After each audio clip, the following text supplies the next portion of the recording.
ఢిల్లీ పాదుషాని మెప్పించిన రామకృష్ణుడు. తెనాలి రామకృష్ణ కథ. అష్టకష్టాలు పడి ఢిల్లీ చేరుకున్న రామకృష్ణుడు వృద్ధ ముసల్మాన్లా వేషం వేసుకుని రహదారి ప్రక్కనున్న చెట్టు కింద రాముడి విగ్రహాన్ని పెట్టుకుని బాబరు పాదుషా వారి రాక కోసం ఎదురుచూడసాగాడు. ప్రతిరోజు ప్రాతకాలంలో బాబరువారు ఆ మార్గంలో వ్యాహాడికి వస్తారు. అలా నిర్ణీత సమయానికే బాబరువారు అశ్వం మీద 2 అంగరక్షకులతో సహా వస్తూ ఉండడం గమనించి రామకృష్ణుడు తల తిప్పుకొని రామ్ రామ్ రామ్ అంటూ రామనామం జపించసాగాడు. బాబరు పాదుషా వారు వస్తూనే చెట్టు కింద రాముడి విగ్రహాన్ని, దాన్ని పూజిస్తున్న వృద్ధ ముస్లింని చూసి ఆగి, ఏం బాబా, నువ్వు చూస్తే ముస్లింలా ఉన్నావు, హిందూ దైవం రాముని పూజిస్తున్నావేం అని అడిగాడు ఆశ్చర్యంగా.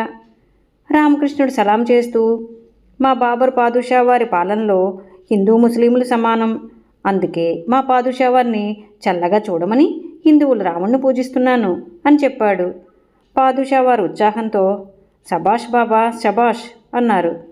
ఆ మాటల్లోని సంకేతాన్ని అర్థం చేసుకుని అంగరక్షకుడు 2 డబ్బు సంచుల్ని రామకృష్ణుడి మీదకి విసిరాడు. రామకృష్ణుడు ఆ డబ్బుని కళ్ళకద్దుకుంటూ, మా బాబరు వారి పాలనలో హిందూ దేవుని ప్రార్థిస్తేనే 2 సంచులు లభించాయి, అదే అల్లాని ప్రార్థిస్తే ఇంకెంత కరుణిస్తాడో అన్నాడు.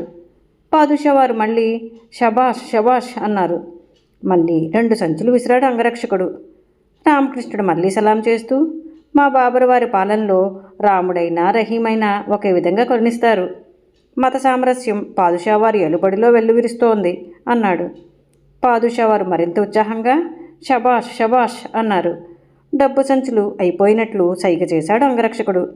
రామకృష్ణుడు నవ్వుతూ, మా బాబరు వారి రాజ్యంలో రాముడు రహీము దయాసముద్రులే, కానీ అప్పుడప్పుడు దయాసముద్రులైన మా బాబరు వారి హృదయంలో దయ ఇంకిపోతూ ఉంటుంది, నిరపరాధులకి దండన పడుతూ ఉంటుంది అన్నాడు. పాదుషా వారు ఉలిక్కిపడి, ఏం మాట్లాడుతున్నావు దాదా, మా పాలనలో నిరపరాధులకి దండనా అని ప్రశ్నించారు. కాదా జహాప్నా, విజయనగరం ప్రజలు మీకేం అపకారం చేశారు?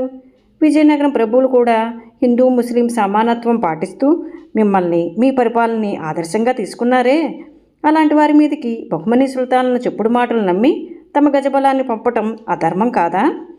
దయార్థహృదులైన తమరు నిరపరాధులైన మమ్మల్ని దండిస్తారా? బాబరు వారి వద్దనే న్యాయం జరగకపోతే ఇహ మేము ఎవరికి మొరపెట్టుకోవాలి జహాపనా అన్నాడు రామకృష్ణుడు ఆవేదనగా. బాబరు వారు నివ్వెరపోయి అప్పటికప్పుడు వివరాలన్నీ తెలుసుకుని, మా పాలనలో ధర్మానికే ప్రాధాన్యత, జరిగిన పొరపాటుకి చింతిస్తున్నాం, మా గజబలం మొత్తం వెనక్కి తిరిగి రావాలని ఆదేశిస్తున్నాం అన్నారు.